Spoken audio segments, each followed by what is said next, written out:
deschis, dar s-a întâmplat ceva. Hai repede la școală. De ce te-ai schimbat în pijamale? De ce sunt le 4? Eu mă duc la grădiniță la 8. Ok, dar hai, pregătește-te. Astăzi la școală nu ne ducem. Eu trebuie să ajung la 5. Sunt Știi să acum te la plimbi 5. singură? E 5. Hai să doamnă că putem să mergem și noi de la 8. Ok, așteaptă că mă duc să schimb. Mă duc să fac asta.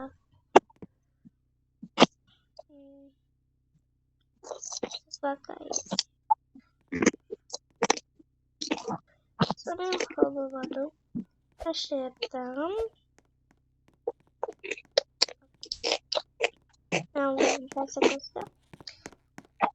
Mai terminat? Face noapte. Ce bă? Eu ți-am zis. Eu mă duc să dorm. Ok, doamna a zis că mergem noaptea. Du-te și dormi, eu mă duc la școală, că doamna a zis noaptea.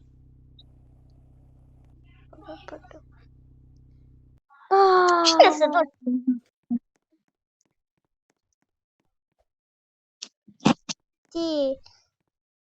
Am ajuns. Noi să ne ducem la 8 dimineața.